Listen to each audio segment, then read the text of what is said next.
जी। राजगुरु जी, मैंने जो है मतलब समर्पित तो था ही, लेकिन आपके चरणों में मैं पूर्ण समर्पण चाह रहा हूँ। वो तो है ही आपका।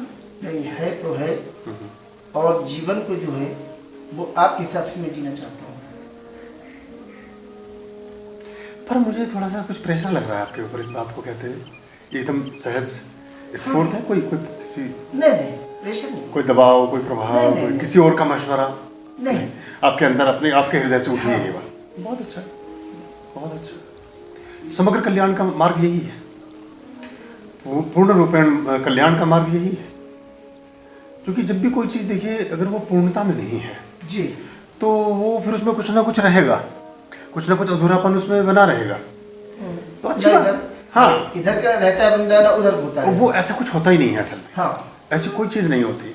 अब उन्होंने अपनी कुछ बात मुझसे शेयर की, उसके संदर्भ में मैंने उन्हें कुछ उसका उपाय बताया या निदान बताया कि आप ऐसा ऐसा ये कीजिए तो आप इस समस्या से बाहर आ जाएंगे। क्योंकि सिर्फ देखिए, कोई भी जैसे कोई एक रोग कंप्लीट रोग नहीं होता, वो उसकी शुरुआत होता है, उसके साथ बहुत सारे रोग फिर इकट्ठे होकर आते हैं। फिर रोग की प्रतिछाया में निर्धनता आती है, क्योंकि पैसा जो हमने संग्रह किया है वो रोग की उपचार में हम खर्च कर देते हैं, या कर्जा आ जाता है, और कई बार संपत्तियों का विक्रय भी आ जाता है। अगर रोग इतना ज़्यादा बढ़ जाए कि आदमी की जान पर बन जाए और आपको 8-10 लाख 20 लाख कहीं खर्च करना पड़ जाए, तो फिर लोग अपनी ज़मीन जायदादें घर तक बेच देते हैं। तो जबकि था, शुरुआत में था थोड़ा छोटा सा रोग, और वो रोग बढ़ते बढ़ते इतना विकराल रूप ले लेगा ये कोई सोचता नहीं है। ऐसे कोई भी जो समस्या है, कोई भी जो परेशानी है, कोई भी जो बात है जो आपको कचोट रही है, आपको परेशान रखे हुए है आपके जीवन में, वो अकेली बात भर नहीं है। उस बात का पूरा एक बुफे है, उसका पूरा एक बंच है।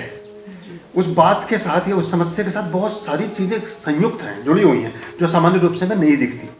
तो मैंने जो उन्हें बताया कि आप ये कर लीजिए, उसके साथ मैंने वो उपाय इसलिए बताया कि उसके बाद में जो समस्याओं की जनरेशन पैदा होती, जो उनके बच्चे पोते पड़पोते समस्याओं के पैदा होते, उनका भी समाधान ही बता दिया था।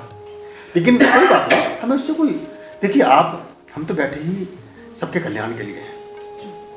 हमें किसी बात का कोई ऐसा बुरा नहीं लगता कि आपने कोई ये नहीं माना या ये नहीं किया। बस ये जरूर लगता है कि अब आपको और ज़्यादा समय लगेगा। मतलब जैसे मन में आपसे, मतलब कॉमन बात कर रहा हूँ सबकी, कि हमने कोई बात की, आप ऐसा कीजिए, आपने नहीं किया। तो नहीं करने के बाद कल एक क्रिश्चियन वो हैं हमारे डिसाइपल, वो आए हुए थे, तो ऐसी बात हुई, तो उन्होंने कहा कि हम अगर छोटा मोटा कोई नियम, ऐसे कोई बात है, तो कि हमारे यहाँ कहा गया है कि भाई जो प्रीस्ट हैं, जो पादरी हैं, जो गुरु हैं, वो परमात्मा के व्याख्याता हैं, परमात्मा की वाणी है, और हम अगर कोई बात छोटी मोटी अगर लगता है नहीं माने कुछ, तो क्या। मैंने देखो, तुम्हारी बाइबल जहाँ से शुरू होती है उसमें एडम और ईव को परमात्मा की वाणी की बात कर, परमात्मा ने कहा कि भाई इस सेब को मत खाना, यही तो कहा, आपने खाया खाया तो फिर सारी दुनिया शुरू हो गई। तो जो अगर कोई बात कही जा रही है उस समय तो लगेगा ये सेब इतनी अच्छी चीज़ है, मैं खाने को मना कर रहे हैं। तो कभी कभी ऐसा होता है, तो आपको उन प्रलोभन से, उस लोभ से, अपने उस स्वार्थ से, अपनी इच्छा से, अपनी पसंद से, अपनी उन चीज़ों से थोड़ा सा ऊपर उठना पड़ जाता है। लेकिन वो आपके बोध को बढ़ाने के लिए है। देखिए, अगर आप होशपूर्वक रहेंगे, अंततः क्या करती हैं ये सब साधनाएं, सारी क्रियाएं आपके होश में वृद्धि करती हैं, आपके कॉन्शियसनेस को बढ़ाती हैं, और फिर वो कॉन्शियसनेस इतनी इतनी इतनी बढ़ती चली जाएगी। देखिए, आपके जैसे ये आपका एक अवलंबन है, आपका एक बिंदु है जिस पर आपको अपना ध्यान एकाग्र करना है। अभी पनीर या जो भी चीज़ थी, जो भी आपने बोला, वो आपके सम्मुख आई, भूल गए। ऐसे तो कोई परमात्मा भी आपके सम्मुख आ सकता है, और आपका होश अगर नहीं है तो आप भूल जाएंगे उसको पहचानना कि मैं अब क्या बात करूँ, आपके जीवन का सबसे बड़ा अवसर गुम हो जाएगा।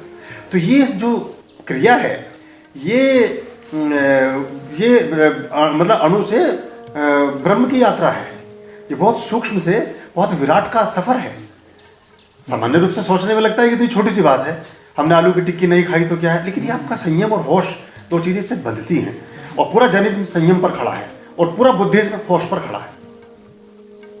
जैन संप्रदाय में सिर्फ संयम ही सब कुछ है, और बुद्ध संप्रदाय में सिर्फ होश ही सब कुछ है। दो इतने महाधर्म, महासंप्रदाय, विचार खड़े हो सके एक एक बिंदु के ऊपर, वो दोनों चीज़ें उससे सदनी शुरू होती हैं। काम बहुत छोटा सा।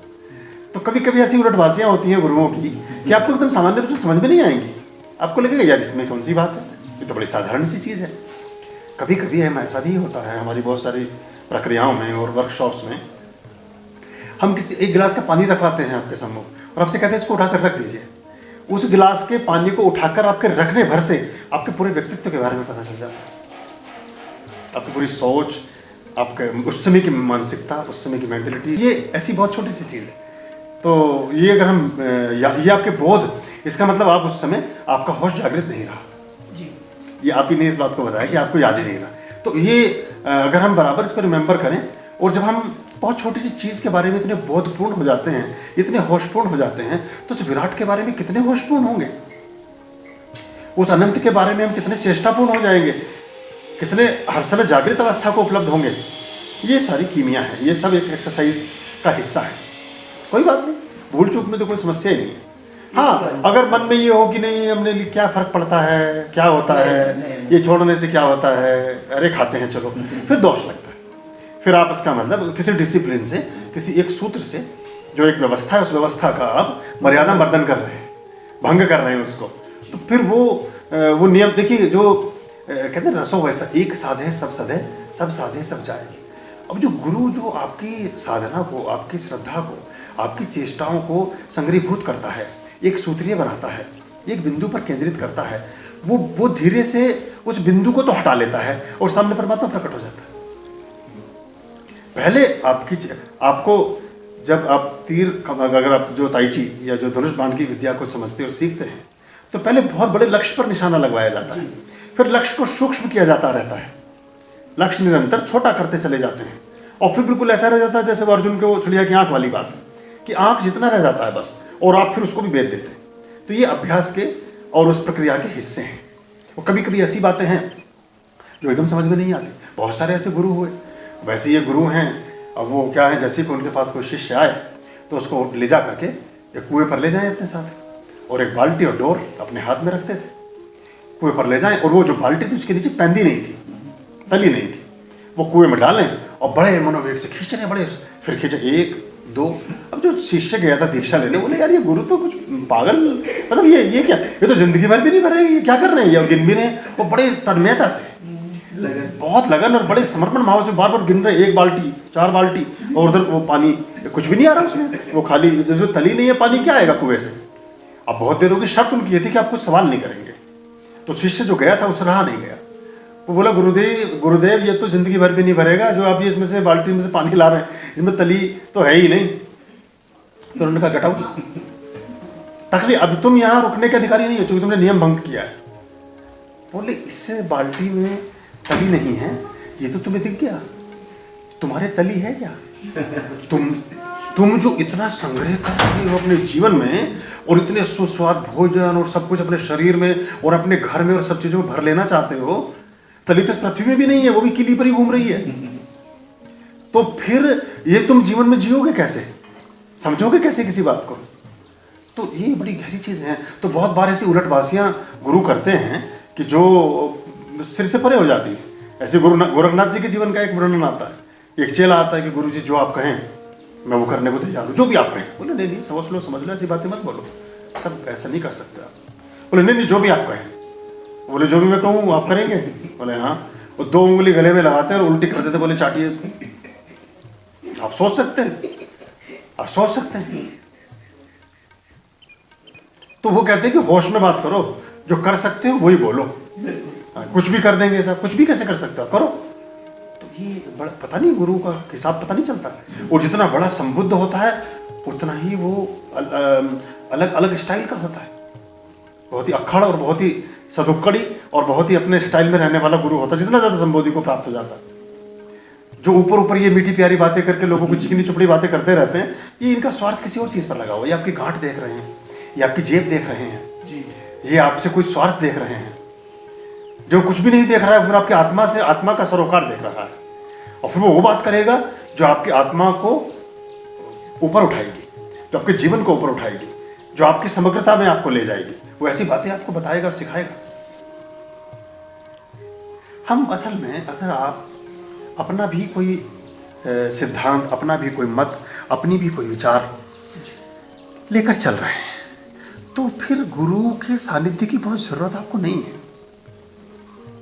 क्योंकि आप तो अपना विचार, अपना कंसेप्ट, अपनी शिक्षा, अपनी दीक्षा, अपनी व्यवस्था, अपना ज्ञान, अपना अनुभव लेकर चल ही रहे हैं। वो तो आपको सब तोड़ना पड़ेगा। वो तोड़ने में बड़ी छटपटाहट होती है। अभी कल मुझे एक व्यक्ति बता रहे थे कि 70 साल की उम्र में उनको इस बात का एहसास हुआ कि वो बात ठीक है, जो बातें हमने कही वो सब बातें ठीक हैं। वो बोले हम मरने के नज़दीक हैं और अब तक इसलिए स्वीकार नहीं करते थे कि पूरे परिवार के सामने कैसे स्वीकार है कि आप ठीक कह रहे हैं, क्योंकि पूरी जीवन खराब लग रहा है। अगर आपकी बात मान लें तो हमारा पूरा जीवन ही व्यर्थ है फिर, और हम अपने पूरे बिताए हुए जीवन को व्यर्थ कैसे माने। अब हमने अपने बच्चों को वही शिक्षाएं दी हैं, लेकिन हम मरने से पहले हम इसको कन्फेस करना चाहते हैं, ये प्रायश्चित करना चाहते हैं कि कम से कम इतना तो स्वीकार कर लें कि हाँ बात आपकी ठीक ही थी और हमने जो जीवन जिया गलत जिया। कम से कम बच्चों का जीवन तो गलत नहीं होगा। जो आगे पीढ़ी आने वाली है वो तो गड्ढे में नहीं गिरेगी, हम तो गिर ही गए गड्ढे में। लेकिन इसलिए नहीं मान रहे थे कई सालों से कि हमें लगता था कि अगर आप ठीक हैं तो हम गलत हैं, और हम गलत हैं तो फिर हमारा जीवन व्यर्थ है। हमने जीवन क्या बिताया फिर? तो वो हमारा जो अहंकार था, अब उसका वो वर्तुल टूट रहा है। और सोचने जाने से पहले चलो तुम्हें जब जागो तब सवेरा। तो पर ये इसको कहना तो बहुत आसान है कि हम पूर्ण रूपेण समर्पण करना चाहते हैं, पूर्ण रूपेण आपके बताए मार्ग पर चलना चाहते हैं। इससे उत्तम कोई बात नहीं हो सकती। ये बहुत मूल्यवान वचन है, बहुत ही बेहतरीन बात है, लेकिन इसका अनुपालन बहुत ही ज़्यादा कठिन है। बहुत कठिन है, बहुत ही ज़्यादा कठिन। सिर्फ मकसद ये था। इसमें एक बात का और हमें ख्याल रखना चाहिए, अधिकतर लोग ये गलतियाँ शुरू कर देते हैं। बहुत सामान्य गलती है ये, और प्राय बहुत कॉमन है, सब में देखने को मिलती है। लोग अपने मन के मंतव्य, अपनी विचारधारा, अपनी बात, अपनी सोच, अपना कोई प्रयोजन और अपनी कोई योजना और अपना कोई षड्यंत्र गुरुओं के माध्यम से प्रक्षेपित करना शुरू कर देते हैं। गुरु जी तो ये कहते हैं, अब वो कहे वो खुद रहा है, गुरु जी से उसको कोई संसर्ग नहीं है, कोई संबंध नहीं है, वो समझा भी नहीं है, लेकिन वो बात में गुरु जी को लोग कोट करने लगते हैं। वहाँ और समस्या आती है। बहुत लोग ऐसे कि नहीं गुरु जी ने ये कहा है तुम्हारे लिए। गुरु जी डायरेक्ट करते हैं जो बात करते हैं, वो किसी मीडिएटर की जरूरत नहीं है। हमें कोई दलाल, किसी एजेंट की आवश्यकता नहीं है बीच में कि आप तक बात पहुंचाने के लिए किसी को कहें। सीधा संवाद है हमारा। तो कभी भी जो आदमी इस तरह की बात करे घुमा फिरा के गुरुजी ने ये बोला है तुम्हारे लिए, इसका मतलब गुरुजी ने नहीं बोला है। गुरुजी कभी किसी के लिए घुमाकर नहीं बोलते, सहारा ले रहे हैं गुरुजी का। हाँ, उसमें सीधी बात करता हूँ हमेशा। और मैं आप लोगों से भी बोलता हूँ आप भी मुझसे सीधी डायरेक्ट कम्युनिकेशन करें, क्योंकि ये भी एक मिथक है और इससे बहुत सारी भ्रांतियाँ जन्मती हैं। मैंने इसीलिए हमने यूट्यूब पर क्यों डायरेक्ट हुए हम लोगों के साथ, ये बड़ा बदल जाते हैं। आपने कुछ बोला, हाँ बिल्कुल। अब वो अंधों की खीर वाला वो हो जाता है। सबकी अपनी अपनी व्याख्याएं हैं और वो खीर की व्याख्या कोई कर ही नहीं पाया, तो वो वाली चीज़ हो जाती है। तो कभी भी ये बात है, इसका हम ख्याल करें। पर ये बात इनकी ठीक थी कि अगर कोई व्यक्ति कष्टप्रद स्थिति में है और कोई ऐसी, ये तो जीवन है, सभी के साथ चीज़ें आनी जानी है, किसी के साथ भी हो सकता है। उस अवस्था में अगर हम उसे रिलीफ नहीं दे रहे तो व्यंग्य भी ना करें या उसकी मजाक ना उड़ाएं, क्योंकि हमारे जो शब्द हैं, शब्द हमारे घाव जैसा काम, मतलब ये बाण के जैसा काम करते हैं। पर फिर भी कभी कभी अगर जैसे कोई आदमी आपसे उसका संबंध नहीं है, कोई कंसर्न नहीं है, कोई लेन देन नहीं है, फिर भी अगर उसकी मदद करोगे तो वो बहुत पुण्य का काम होता है। आश्रम व्यवस्था में कुछ पर्सनल होता नहीं है। अध्यात्म की दुनिया में कुछ पर्सनल नहीं है। देखिए कहीं जाके बम फोड़ने की योजना तो बना नहीं रहे कि किसी पुल के नीचे जाकर के आपने हैंड ग्रेनेड लगाना है या कहीं जाके उड़ा देना है किसी को, या किसी को कोई ऐसी योजना नहीं बना रहे। जो इतनी बातें करेंगे हमसे तो आप शुभत्व की बातें करेंगे, और अगर कोई जीवन की समस्या का भी बात करेंगे तो वो आप मत समझिए आपकी समस्या है, ऐसे करोड़ों लोगों की समस्या, करोड़ों की समस्या करोड़ों की है गुरुजी, लेकिन वो तो यही समझ रहा है कि मेरी है। हाँ पड़ोस बैठे नहीं, उसमें दोष कहाँ पैदा होता है, इसमें भी एक नुकसान है। बहुत सारे लोग हमारे पास आते हैं, पति पत्नी भी आते हैं, वो हम उनसे पूछते हैं कि क्या आप निजता में बात करना चाहेंगे, अकेले बात करना चाहेंगे या सम्मुख बात कर सकते हैं। तो उनमें बहुत सारे पति पत्नी हैं, विदेशों में ज़्यादा होता है, वो कहते नहीं हम सेपरेट बात करेंगे। तो फिर वो एक अलग स्थिति हो जाती है। लेकिन सामान्य तौर से जो हमारी प्रॉब्लम, जीवन को जीने का ढंग है, वो मोटा मोटी तौर पर सभी लोगों का एक ही जैसा है, तो समस्याएं भी एक ही जैसी हैं। अभी बहुत सारे लोगों को हमने प्रेरित किया कि आप अपने प्रश्न भेजिए, अपनी ऑडियो के साथ भेजिए, अपने फोटो के साथ भेजिए, उससे ऑथेंटिसिटी बनती है। और वो आप सोच रहे हैं आपका प्रश्न आपका नहीं है, वो हजारों लोगों का, लाखों लोगों का प्रश्न है, और उनको भी बेचारों को चेतना मिलेगी। कुछ नहीं बोल पाते हैं ठीक से तो उनकी बात भी आपने कर दी, कुछ नहीं लिख पाते हैं ठीक से आपने उनकी बात भी कर दी, कुछ अपनी बात को कम्युनिकेट, कुछ आईटी से संबंधित नहीं है, नहीं बेचारे ईमेल कर सकते हैं, वो व्हाट्सएप नहीं चला पाते हैं, लेकिन यूट्यूब बैठ के फिल्म तो देख ही रहे हैं, तो उनकी बात भी आपने कर दी। वो बड़े खुश होंगे अकेले में, क्योंकि मेरे पास तो सबके संदेश आते हैं। वो कहते हैं तो बात हम कहना चाहते थे, उन्होंने पूछने में बड़ा अच्छा लग रहा है, हम पूछ नहीं पा रहे थे कि कैसे पूछें। फोटो भी भेजना जरूरी है ना? कोई ज़रूरी नहीं है, अगर आपको उचित लगता है। अगर किसी कोई प्रश्न भी आपको ऐसा लगे कि सार्वजनिक कर सकते हैं तो आप पूछ लीजिए, वरना कोई ऐसी ज़रूरी नहीं है कि हर प्रश्न ही आपका सार्वजनिक हो। लेकिन बहुत सारे प्रश्न ऐसे होते हैं जो बहुत कॉमन होते हैं, और कभी कभी बड़ी अच्छी सैम्पलिंग हो जाती है उससे। कई बार जब हम जिन बातों को, असल में हम बहुत सी बातों को ये मानकर चलते हैं कि ये बातें सामान्य बातें हैं और प्रत्येक व्यक्ति इन बातों का ज्ञान रखता है, हम ऐसा मानकर चलते हैं। लेकिन ऐसा नहीं होता है, ऐसा नहीं होता है। बहुत से घी का प्रयोग करना, दिए में बत्ती लगाना, प्लेकर का इस्तेमाल करना, दिया कैसे रखना है, किधर की तरफ मुंह करके बैठे। बहुत सारे लोग पूछते हैं कि हम किधर की तरफ मुंह करके पूजा करें। मुंह करने का एक ही कंसेप्ट है, सिर्फ नॉर्थ ईस्ट, ईशान्य कोण। सभी तरह की प्रार्थनाएं, पूजाएं जो सत्व के लिए हैं, जो सात्विकता को लेकर हैं, जो हमारे शुभत्व को लेकर हैं, जो हमारे जीवन में प्रॉस्पेरिटी को बढ़ाती हैं, जो हमारे जीवन में समृद्धि को बढ़ाती हैं, सुख को, आरोग्य को बढ़ाती हैं, वो सभी प्रार्थनाएं पूर्वोत्तर की तरफ मुंह करके ही की जाती हैं। तो लेकिन बहुत से कुछ अलग अलग तरह की जिनमें हम फिर क्रियाएं आती हैं, अभिचार कर्म हैं और बहुत सारे तांत्रिक प्रयोग हैं, उनकी फिर दिशाएं और मुद्राएं और वो सब अलग हैं। लेकिन सामान्य पूजा जो सब लोग करते हैं वो तो वहाँ के लिए पर्याप्त है। तो ये पूछने से भी अब पता चलता है कि अच्छा ये भी बताने जैसा था, तो ये भी अपना अपने एक बात हो जाती है। हम सोचते हैं सबको पता है, हाँ, लेकिन बहुत सारे लोगों को नहीं। हाँ, वो कहते हैं हमारे यहाँ ऐसी जगह ही नहीं है, तो पश्चिम की तरफ मुँह करना पड़ता है हमें। बहुत सारे लोग अलग अलग हैं अपने। नहीं, लेकिन आपका कमरा तो इतना तो बड़ा होगा ही जिसमें आप लेट जाते हैं। बिल्कुल, मतलब इतने, भाई आप बेड पे ही लेटते होंगे जो भी आदमी हैं, तो उस जितने स्थान पे आप लेट सकते हैं उसमें तो किसी भी दिशा की तरफ को घूम के आप पाठ कर सकते हैं। मतलब अगर जहाँ तक मैं समझा, आपने कहा जी हम पश्चिम की तरफ कैसे कर सकते हो? उस कमरे में तो किसी भी तरफ को घूम सकते हो आप, इतना बड़ा अगर कमरा, अगर कमरा ही आपका 2x2 का है कि खड़े ही हैं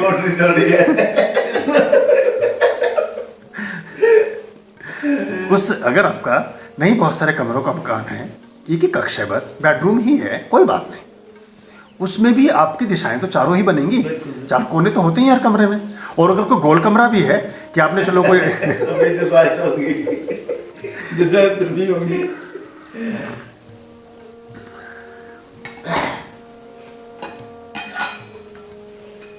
बहुत सारे काम ऐसे हैं जिन्हें हम करना नहीं चाहते, उनको हम कहीं थोपते हैं या किसी तरफ उनको घुमा फिरा कर किसी और के कंधे पर उसको छोड़ देते हैं उन बातों को। ऐसी बहुत सारे कार्य जिन्हें हम करना चाहते हैं, उनको भी हम किसी और के बहाने से करते हैं। बहुत सारे काम हम करना चाहते हैं कि नहीं वो तो उन्होंने कहा है, वो फलानी जगह लिखा है, वो फलाने उसमें है। अभी हमने जो श्राद्ध के बारे में आज एक डिस्कोर्स डाला है, कल डाला है हमने, तो वो उसमें बहुत सारे लोगों का यही था ज़्यादातर, चूँकि हमारे संपर्क में आर्य समाजी भी बहुत है और लोग भी ज़्यादा हैं, आर्य समाजी सबसे ज़्यादा हैं। तो आर्य समाजियों को सबसे बड़ी यही है कि ना तो उन्होंने सत्यार्थ प्रकाश पढ़ा और ना उन्होंने उपनिषद पढ़ा, ना उन्होंने संस्कार विधि पढ़ी, ना कोई और पुस्तक पढ़ी, ना ऋग्वेद पे जो भाष्य है दयानंद जी का वो पढ़ा। महर्षि दयानंद का बहुत बड़ा कार्य है, लेकिन हम समझ नहीं पाए उस कार्य को। अब उन्होंने 2-4 बातें पकड़ ली बस कि ये नहीं मत करो, ये मत करो, ये मत करो, लेकिन वो किस संदर्भ में, फिर करो भी तो बताया है, ये मत करो तो बद लिखा है, लेकिन साथ साथ ये मत करो तो 10% बोला है, 90% ये बोला है कि ये करो। वो 90% पे दृष्टि नहीं है, सिर्फ 10% पे है कि ये मत करो, और उसमें भी उन्होंने बड़े ढंग से समझाने का प्रयास किया।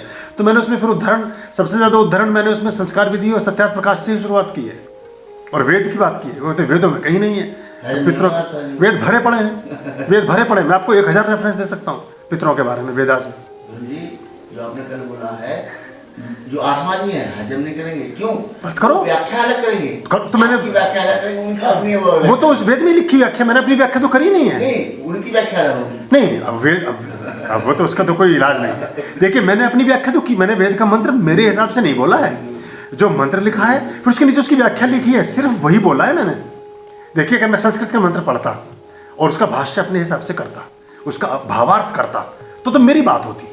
वेद का ही मंत्र है, वेद की ही व्याख्या है, अब उसको भी नहीं मान रहे तो आप वेद को नहीं मान रहे, फिर उनका अहंकार कहाँ जाएगा? तो आप उनके अहंकार की तो जिम्मेदारी मेरे ऊपर है नहीं ना, उसकी जिम्मेदारी के लिए तो मैं बैठा नहीं ना। काटो, वेद को ही काट दो, फिर वेद को ही काटना पड़ेगा। ये जो अब जो ये बैरियर है ना साहब, ये जो मैं पुल खड़ा कर रहा हूँ, या तो इसका आप इस तरफ रहेंगे या तो इसका उस तरफ रहेंगे, इस पुल को पार करना बहुत कठिन है, और कर लिया तो दूसरी तरफ स्वर्ग का द्वार है। इस पर चढ़ना बहुत मुश्किल है, और इस पुल को तोड़ा नहीं जा सकता। मैंने काम ये किया, एक ही पुल है, हाँ, दोबारा बनेगा भी नहीं। तो ये पुल मैंने ऐसा क्रिएट किया। अब मैं वैसे ही बोलता कि वेदों में लिखा है, जैसे सब लोग, मैंने बात ही, अभी तो मैंने सिर्फ एक सैंपल दिया है, अभी तो असली व्याख्याएं बच गई हैं जो सामवेद और ऋग्वेद में लिखी हैं। मैंने छोड़ा है, इसका पार्ट 2 बनाऊंगा, कि अभी थोड़ा कुछ मेंढक अभी उछलेंगे। तो दिक्कत यहाँ होती कि वेद का मंत्र तो मैं उठाता और बात अपनी कहता। बात तो मैंने एक अक्षर वही बोला है जो नीचे लिखा है, गीता में भी वही बोला है जो नीचे लिखा है, क्योंकि मैं उसके 10 तरह के भावार्थ कर सकता हूँ, लेकिन मैंने सिर्फ वही भावार्थ लिया जो गीता में लिखा है। अब गीता तो मैंने नहीं लिखी, विस्तार भी हो सकता है उसमें, और उसका परिष्कार भी हो सकता है, लेकिन मैंने भी वही लिया जो उसमें लिखा है अक्षरश, वही पढ़ा है। पढ़ेंगे उसको जरूर, हाँ पढ़ो, वेद है तो हाँ पढ़ेंगे जरूर। उनके घर में वेद है तो पढ़ेंगे, हाँ, तो मिलाओ ना उसको। नहीं, वेद का ही है वो, मैंने अपनी किसी किताब में थोड़ी लिखा है, मैंने तो उसका सूक्त बताया है, खंड बताया है, अध्याय। सुनेंगे गुरु जी, पहले उनके घर में वेद है तो देखेंगे क्या लिखा क्या है। हाँ, तो देखना चाहिए। मैं चाहता तो यही हूँ, ये मेरा कार्य सिद्ध हो गया। मैं यही चाहता हूँ कि बच्चा उठाकर वेद पढ़े, बच्चा उठाकर गीता पढ़े, यही तो मेरा तो प्रयोजन ही है। मैं घेर घोट के ला ही रहा हूँ मैदान में, इसलिए कबड्डी के मैदान में इसलिए ला रहा हूँ कि अब सांस भरिए और बोलिए कबड्डी कबड्डी कबड्डी, तो आ गए ना खेल में आप। यही तो मेरा उद्देश्य है कि आप पढ़ें, आप उसको पढ़ें और देखें तो आपको समझ आए, और फिर उसके बाद जो 40 मंत्र और नीचे लिखे पितरों के, फिर उनको भी पढ़िए। अभी तो मेरे 4 ही बोले हैं। जब पढ़ेंगे तो पता, पढ़ते नहीं हैं हम दुपत्ती कर रहे हैं वेदों के ऊपर, गीता के ऊपर, उपनिषद के ऊपर, हम उन्हें खोल के पढ़ना नहीं चाहते। पूरा विदेश उनको पढ़ रहा है और समृद्ध हो रहा है, आगे बढ़ रहा है। ये कंजूसों ने उसको ज़्यादा प्रचारित किया, और पता नहीं कहाँ से आर्य समाज तो बहुत उदात्त मत है, और आर्य समाज में ऋषि दयानंद ने बड़ी, आप देखिए संस्कार विधि में देखिए जिस तरह के पात्रों को उन्होंने वर्णन किया, जिस तरह वो सब सोने चांदी से नीचे उतर ही नहीं रहे दयानंद जी, वो तांबे से नीचे जा ही नहीं रहे कहीं भी।